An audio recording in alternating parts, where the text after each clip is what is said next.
पवारांच्या राजीनामा नाट्यानंतर अजित पवार यांनी जयंत पाटील यांच्यावर प्रदेशाध्यक्षपदावरून जाहीर टीका केली होती आणि त्यामुळेच अजित पवार आणि जयंत पाटील यांच्यातली धुसफूस चव्हाट्यावर आली। पण मंडळी, या वादावर जयंत पाटील यांनी आता एक मोठा गौप्यस्फोट केलाय। राष्ट्रवादीतील बंडाला जवळपास 6 महिन्यांचा कालावधी उलटून गेलाय। अजित पवार यांच्या बंडामागची एक कारणं आता समोर येऊ लागली आहेत। मी अजित अनंतराव पवार गांभीर्यपूर्वक दृढकथन करतो की महाराष्ट्र राज्याचा उपमुख्यमंत्री म्हणून माझ्या विचारार्थ आणले जाईल किंवा ज्ञात होईल। 2 जुलैला अजित पवार यांनी आपल्या सहकारी आमदारांसह शिंदे सरकारमध्ये सहभागी होण्याचा निर्णय घेतला।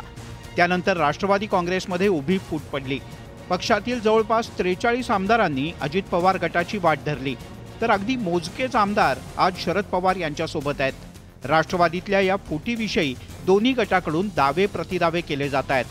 केंद्रीय तपास यंत्रणांच्या दबावामुळे अजित पवार गट सत्तेत सहभागी झाल्याचा दावा शरद पवार गटाकडून केला जातोय, तर विकासासाठी आपण शिंदे सरकारमध्ये सहभागी होण्याचा निर्णय घेतल्याचा दावा अजित पवार गटाकडून केला जातोय। पण आता शरद पवार गटाचे प्रदेशाध्यक्ष जयंत पाटील यांनी या बंडाविषयी एक गौप्यस्फोट केलाय। ते मला जर बोलले असते की मला अध्यक्ष व्हायचे, तर मी षण्मुखानंद हॉलमध्येच जाहीर केलं असतं की दादांची इच्छा आहे, दादांना आता अध्यक्ष करा। मी 5 वर्ष पूर्ण केले। त्याप्रमाणे पवार साहेबांनी 6 तारखेची बैठक ठरवली।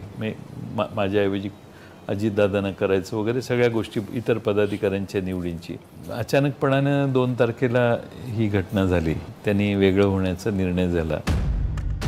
जयंत पाटील यांच्या गौप्यस्फोटाला 22 जूनला मुंबईमध्ये झालेल्या राष्ट्रवादी काँग्रेसच्या वर्धापन दिनाची पार्श्वभूमी आहे।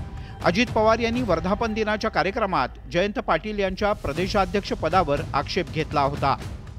मला विरोधी पक्ष नेत्यामध्ये फार काही इंटरेस्ट नव्हता, परंतु आमदारांनी आग्रह केला, त्यांनी ते सह्या केल्या आणि त्याच्यामुळे मी त्यांच्या खातर आणि नेते मंडळींनी पण सांगितलं, अजित तू त्या ठिकाणी हो।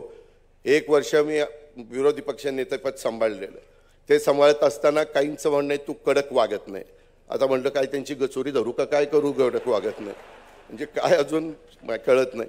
पण म्हणलं आता बाद झालं, मला त्याच्यातनं मुक्त करा आणि संघटनेची जबाबदारी द्या, त्या पदाला न्याय दाखवून देईल एवढा शब्द देतो थांबतो।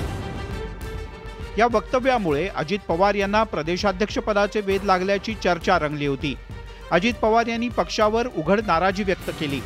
अजित पवार यांच्या त्या नाराजी मागच्या कारणांचा जयंत पाटील यांनी आता उलगडा केलाय। सुप्रिया सुळे यांनी त्याला दुजोरा दिलाय, तर अजित पवार गटानं सावध पवित्रा घेतलाय। शरद पवारांच्या अध्यक्षतेखाली बैठक बोलवण्यात आली होती आणि अजितदादांना प्रदेशाध्यक्षपद करणार होते, मात्र ते आधीच त्याच्यात गौप्यस्फोट नाही आहे। जयंतरावजी सगळे काही गौप्यस्फोट नसतात। काही गोष्टी लोक कधी कधी बोलतात, तेव्हा ती जयंतरावनी जी गोष्ट सांगितली आहे खरी आहे। नक्की काय बैठक नाही, जयंतराव बोललेत ना, त्याच्यावर अजून वेगळं मला काही बोलायची गरज वाटत नाही। शरद पवारांनी जी बैठक बोलवली होती ती अजित पवारांना अध्यक्ष करण्यासाठीच बोलवली होती, मात्र तेव्हा अजित पवार मला अध्यक्षपद नको असं म्हणाले। आपण सहमत आहात का की आपण तिथं होता तेव्हा? माझ्यासमोर काय चर्चा मी ऐकली। खरं तर या वादाला शरद पवार यांच्या राजीनामा नाट्यापासून सुरुवात झाली होती। पक्षाध्यक्ष पदावरून पाय उतार होण्याच्या शरद पवार यांच्या निर्णयाचं अजित पवार यांच्या व्यतिरिक्त एकाही नेत्यानं समर्थन केलं नव्हतं। त्यामुळे त्या राजीनामा नाट्याच्या दरम्यान अजित पवार व्हिलन ठरले। त्यानंतर दिल्लीतील पक्षाच्या बैठकीत सुप्रिया सुळे यांची कार्याध्यक्षपदी निवड झाली। त्यावेळी अजित पवार यांची नाराजी लपून राहिली नाही। आता या सगळ्याविषयी गौप्यस्फोट होऊन नवीन वादाला तोंड फुटलंय। Bureau report, news 18 Lokmat.